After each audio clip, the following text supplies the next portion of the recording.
I'm Nina King, and I'm chopping it up with Buck. Shaka Hayward, I'm just here chopping it up with Buck. Chopping it up with Buck. I'm chopping it up with Buck on ADSN.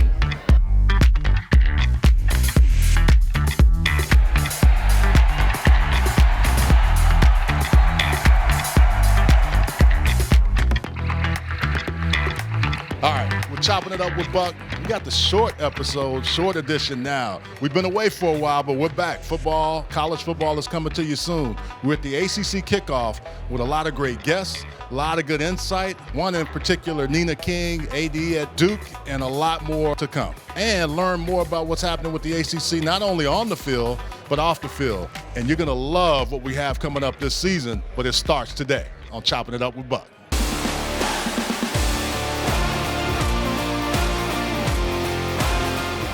Welcome back to Chopping It Up with Buck. I am Charles Arbuckle, happy to be with the new Duke University Athletic Director, Nina King. Nina, thanks for coming on. Thanks for having me. Great to be with you. So we were talking before the segment here, and you were just telling me about your experience and your background. First and foremost, it's good to see a person of color, an African-American woman, in that position. Tell me how you got to that point. Sure. So grew up in Tampa, big sports city, but I didn't play sports growing up. And so I did my undergrad at Notre Dame, and I was a student manager. And that's how I really kind of got involved in college athletics and sparked a passion. And here I am just a few years later.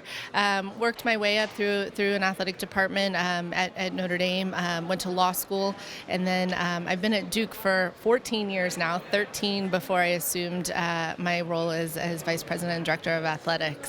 What did you learn along that path of getting to the athletic director seat? Because it's a different seat now. It has changed a lot, as you know. It's changed in the past 3 weeks.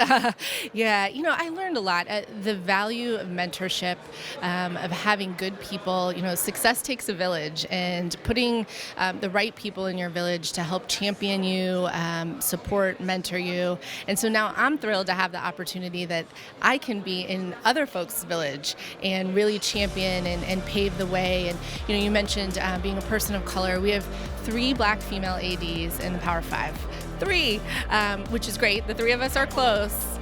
2 in the ACC, Carla Williams at Virginia and Candace Lee at Vanderbilt is the other. And the 3 of us are really close and really understand that now it's our time to not pave the way for folks to come behind us, but to come with us. We don't have time to wait for the next generation. We need people of color, women in the chair now. I love when you say that, because you talk about mentor, and I was going to ask you, who was one of those mentors that made you see you can get that path? Because if you don't have those people in front of you, who gave you the thought and the impetus to say, I can do this, I can get there? Well, first and foremost, Kevin White. He is the godfather of college athletics. So I first met him at Notre Dame. He was the athletic director at Notre Dame. And then when he went to Duke, I went with him. And so I've worked right by his side for almost 20 years, which has been absolutely fantastic. I'm the 31st person to have worked for him to become an athletic director. So he's an athletic director engine. I mean, he puts exactly. And he really understood the placing a priority on creating opportunities for women and people of color. And so it was a non-negotiable priority for him, and really so many of us have benefited from that vision, that mentorship. So tell us about the athletic programs at Duke. I know David Cutcliffe is no longer there. Mike Elko is a head coach, who I think you guys are set up for success. I've known your program a number of years living here in Charlotte, and what you've been able to do, not just in football, but just tell us about some of the things that are happening at the athletic program now. We have 27 sports, and in our 3 high-profile revenue sports, football, men's and women's basketball, all new coaches. And then plus me, it's a new iteration of Duke athletics, which is really exciting. But we've got also longtime coaches that have been very successful. Men's and women's lacrosse, men's and women's tennis, baseball, softball is a new program for us, really cranking. I mean, in year 5, they went to the super regionals, which has been absolutely amazing to watch what Marissa Young's done for that program. So, I mean, across 27 sports, 750 student athletes, we had over 600 student athletes on the ACC honor roll, so they're crushing it in the classroom as well as competitively, athletically. And so it's so much fun, and the energy and enthusiasm around our campus is really exciting. And especially around football. I mean, as we turn the page, the fall season's about to start. I'm so excited to see what Coach Elko and his staff does. He's hired a superstar staff, all new look in Duke football, and we're ready. Let's go.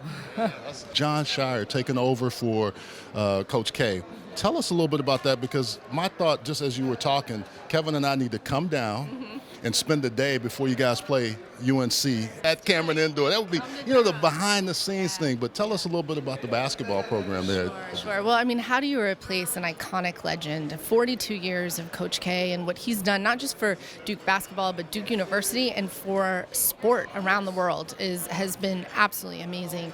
And so John Shire has big shoes to fill. But listen, he's ready. He's up to the task. He's ready for it. He's the #1 recruiting class this year and next year already. I mean, he's killing it recruiting. But he's got great vision, and he's really ready to take this program to the next level. And when we went through the interview process, we interviewed several candidates and went through a whole search. And John really emerged as the candidate, and I'm so excited to watch Duke men's basketball under his leadership.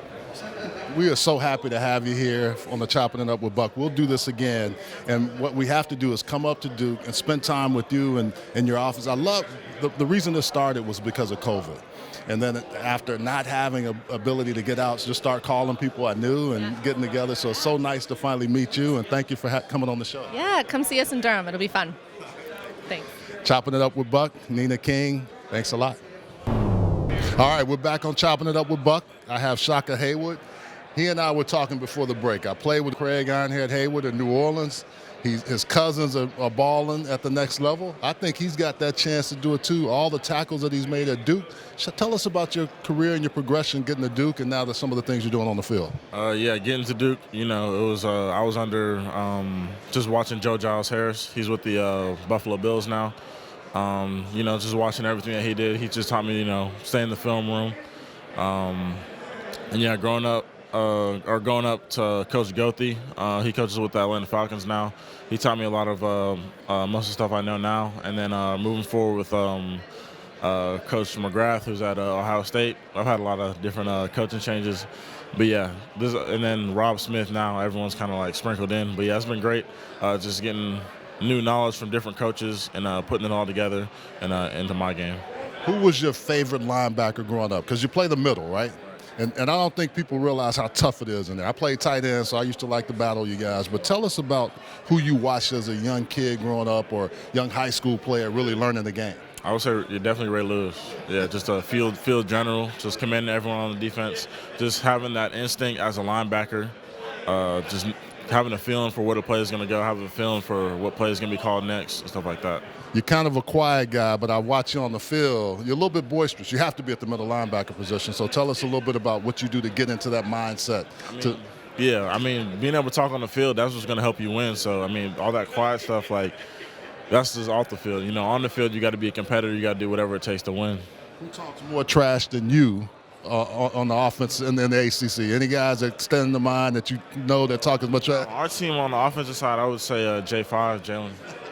Or John Tavis, definitely John Tavis, #1. Do they get personal, or does it just keep going on and on and on? It get personal with you. J5 will keep it keep it cool, but J5 will get personal with you. Now tell us a little bit about your mindset on playing that middle linebacker position. Just some of the things, as you said it earlier, slowing the game down. Now you've been in different systems, but different coaches. Talk to the young kids about that, because I don't think they realize what you have to do to learn the game of football. All right, just being able to take coaching, to see it from a different point of view. You can't always have it the same point of view, because you might miss something. So it's important to have being able to talk to different people and get different point of views. We've had a lot of interesting players here this week talking ball and everything you can think of. So we need to get to know some of these guys a little bit better. Here's ADSN reporter Kimmy Dole with our ACC Kickoff version of the 2-minute drill. Let's go. Give us a fun fact of something that people might not know about you or might be surprised to know about you. Oh, I speak Chinese. 你好，我叫张克，你呢？ Hi, my name is Nick. What about you? Amazing. Thank you so much. Thank you. What's up? I would say, so I use the one, I'm a big Disney guy, right? So, like, you put on any Disney movie, the musicals, all that, like, I know the songs, like, a lot of the routines. Like, I'm a big Disney fan. So Wait, not the routine. like, a little bit here and there, different movies, specifically, Let It Shine. We talk about the rap battle from there. That's where we take over, me and my sister, so. I can play the flute. I guess it's a fun fact. And how old were you when you started playing? Second or third grade, so around like 9 or 10. Did you have a favorite song to play on it? Hot Cross Buns. What is your go-to song before a big game? Question. So honestly, it depends on the day. So I always mix in some Roddy Ricch, some Lil Baby, but I always listen to Dreams and Nightmares by Meek Mill. That's like the go-to every game. Do you have a go-to song that you listen to before a game? I don't necessarily have a go-to song. I listen to Lil Wayne before games, but like on the bus on the way to the games. But like once I get to the stadium or whatever, I kind of really take the music off and kind of lock in with myself and kind of like meditate. I would say Thug Holiday. Why is that? It just gets me in that mode, like ready to go to battle, pretty much go to war. I like to listen to gospel music. That's really my pregame ritual, just get me in the mood, get the spirits going into me. Power by Kanye West. I feel like that gives me a little spark before the game. I mean, just like no one man should have all that power. That goes through my head when I'm about to play because I feel like that's me. I'm like, no one man should have all that power. I always got to play Hellcats and track halts before every game. I used to pray for times like this, to rhyme like this, so I had to grind like that, to shine like this, in the matter of, I'm going to stop before it gets you a little. Get hype? Yeah. Oh my gosh, so I'm just not a music guy really. So like I'm really just like really bad with music and everything like that. So I just listen to a bunch of my roommates' playlists. So a lot of Future right now. They're in the Future. And I see your sneakers. We got to take a look at this. So tell me about this. Well, yeah, I was just telling you I'm from New Orleans. So on the inside we got like the Mardi Gras theme, with the Mardi Gras colors from the 504 to the 434. And then on the outside, we have the UVA with the football and basketball with sports and the V-Saber. And then on this side, we have more Virginia colors with the trick bag logo. And then on the back, it's like the V-Saber and my number. My all-time favorite sneaker is either Dunks or I like the Yeezy 350s. I have like a bunch of pair of them in my closet, so one of them. I say Air Jordan 3s. That's the first Jordan I ever had, I'll have to say the Gamma 11s. I'm not really a sneakerhead like that. So what are you into? I really just wear Nikes every day, like the same pair of Nikes every day. I got the greatest city in the world, Atlanta, the 404. Gotta put the skyline on there. I also got, a big staple of UVA is the Rotunda. So I got the Rotunda right here. And then I got the lawn leading up to the McIntyre School of Commerce, which I was fortunate enough to get accepted into. And I got weights, love lifting weights, and then I got some sushi right there because that's my favorite food, so it's been great. Hey, I am here with Tony Siracusa on the last word on college football. Tony, thanks for finally coming on. I've known Tony for years. He was a big time UCLA fan, was a UCLA writer. Now he's with Wake Forest. So thanks for coming on the Chopping It Up with Buck section, Tony. Glad to do it, Buck. Glad to do it for you. Yeah. So tell me about your experience now. You move all the way across the country. Right. You're with Wake Forest. Dave Clawson, who I think has done a fabulous job at Wake. Tell us a little bit about what's happening in Wake and what your experience has been there so far. Yeah, I think with Wake, one of the things you're looking at is building off last year. They had really unprecedented success, going 11-3 overall, winning a bowl game, playing for the conference championship. So Clawson's approach this year is mindset. That's a theme he keeps using, which is don't get caught up in what happened. You enjoyed it. It was a good run, but what have you done for me lately? And so that's something you've seen from the leadership of the team, guys like Sam Hartman at quarterback. Every practice, every bit of spring camp, it was all about mindset and what are you doing today? Sam Hartman, a guy from locally here in Charlotte. I'll tell you this, too. The thing that I look at Wake, if you think about Jim Grove, think about how they've always been one of those teams that nobody really gives any credit to. Right, and you know what? Clausen loves playing off that. He talked yesterday about, the media is going to pick us to finish next to last in the division, which of course we're not doing that. But he feeds off of that and kind of the you're not giving us any love, so we're going to do something about that. Kind of a chip on the shoulder kind of attitude. Our theme for this year is mindset. And every year we come to these media days and people have low expectations of us, and we never let that dictate how we went about our weekly process or our preparation. That we had confidence we could be a good football team, maybe despite what people on the outside thought. And now that people have a different perception of us, we welcome that, but it can't change the way that we operate. It can't change our mindset. So, Tony, I think the other big thing is when you look at Wake, defensively they played well, offensively with the guys that they have. I know there's some talk about the changes there. What have you seen from being there for the short time that you have, and what is it about that leadership that you were talking about? Yeah, well, I think when you have as many returning players as they do in the starting lineup, when you're looking at 19 to 20 returnees, you have high expectations. But of course, they brought in a new defensive coordinator in Brad Lambert and changed a lot of the defensive staff. They gave up way too many yards last year in the run, and they weren't very aggressive, even as good as they were. So I think what you saw in spring was the defense really having to learn new schemes, the offense playing a little slow for the first couple of weeks, letting the defense kind of get their legs under them and learn the new schemes. And then by the end, everybody was at full speed and really picked it up. And Dave Clawson called it going from checkers to chess. And by the end of camp, he said, we're now playing chess. I've known Brad a long time, used to call games there when he was on Grove's staff. What has Brad brought to that defense? Because he has always been a guy that can really get his defense to get after you, and his secondary usually plays really well. Yeah, I think you hit it, that they're going to get after you. They're not going to sit back and wait. Kitchen sink. Exactly. They're going to be much more aggressive. It's going to be much more of a forward-moving defense, not a defense that's waiting to react to the offense.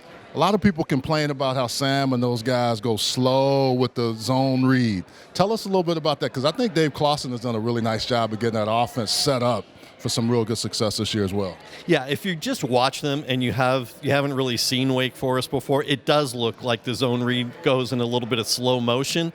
But when you watch Sam go through the progressions, you see that it really makes a lot of sense because he's sitting back there with 3, 4, 5 options on every play. He's been around UCLA football since 1972. Now we welcome him to the Carolinas. Tony Siracusa from Last Word on College Football. We're chopping it up with Buck. Now I'm not really one for attention. Shine a light through a prism full spectrum. Pull the curtains back, you in my dimension. We're back at the ACC Media Kickoff. I'm with Scotty Rogers, Director of Communications with this Goodyear Cotton Bowl Classic. That's a mouthful, but I got to get in. I got it once. How you doing? Hey, good to see you, Buck. So I've known Scotty a long time. We go way back. Tell us about how the Cotton Bowl Classic has grown and what you've been able to do there, and a little bit about your history as well. You know, I've been very fortunate in my career. I got started at the Southeastern Conference. I'm an Alabama graduate. And during my time at the SEC, I actually started volunteering for the Goodyear Cotton Bowl Classic, or the Cotton Bowl Classic at the time. And I went on a 21-year journey as my career moved to different places. I kept going back every year, so I volunteered for 21 years until I actually got on board in this role as Director of Communication. It's been a fun time, such great people there. They do so much in the community, not only through the bowl game, but through our Cotton Bowl Foundation, where we give money to some needy and well-deserving organizations in the city, in the Metroplex or North Texas, as we call it. It's just an amazing organization. I'm just proud to be a part of it. Whenever I see Scotty, we can't stop thinking about those times back in the day. But one thing we were talking about before this segment is the challenges of getting to that spot, especially for people of color, African-American kids, and men and women. So tell us a little bit about that, some of the things you're doing to help get that pipeline of young people like you into the broadcasting industry. Well, one thing, in the North Texas area, I'm on the board of directors for the Black Sports Professionals North Texas chapter, bspntx.com. Check us out. So we're doing great things there. We do a panel or some sort of social event once a month. I'm a member of COSIDE. I'm on a number of different boards. I help launch our Racial and Social Justice Initiative. I'm on the DEI committee. I'm on our Special Awards committee, and I'm on our our D1 cabinet. So just through that and through the conversation with folks, just try to help some of our young folks that's in the profession to get in, to get connected with the right people. I'm fortunate enough to be in college athletics almost 30 years. So I have a lot of people that I know, and some of these young folks need to get connected to some of these veterans in the business of all colors, of all backgrounds, of all levels of college athletics, and get to know them and learn what they do and learn how to do it and learn from the veterans and learn from the experts so that they can become that next generation. Who was a mentor for you? Who got you in this business and really helped you understand your path and your trajectory here? When I got into Alabama, it was the great folks at Alabama, and Larry White gave me a great opportunity there as a student. And then I got hired at the SEC. Roy Kramer, Mark Whitworth, Charles Bloom, those guys were really the first ones to give me that opportunity. And really, Roy Kramer, he promoted me on the spot 9 months into my internship. So he gave me my first job, and it was like a snap of the finger. I went from being an intern to being a full-time, so I just had to go. And for the young folks, you talk about that. For the young folks, you got to seize those opportunities when they come to you. You got to take a chance. You got to get out there. You got to grind it out. It's not all about the money early on. It's all about the opportunity and taking advantage of that opportunity, because if you do that and you do good to people, they'll do good to you. He's talking about the great Roy Kramer, who is probably the godfather of college football, and all the things that we see now are some of his genesis. So, Scotty, I want to thank you, man. I appreciate it. We always get together. Next time we're down in North Texas, we got to come by and spend some time kicking it with you guys, chopping it up, spending some time and just really understanding more about the Goodyear Cotton Bowl Classic. Absolutely. Come on down. We'd love to have you.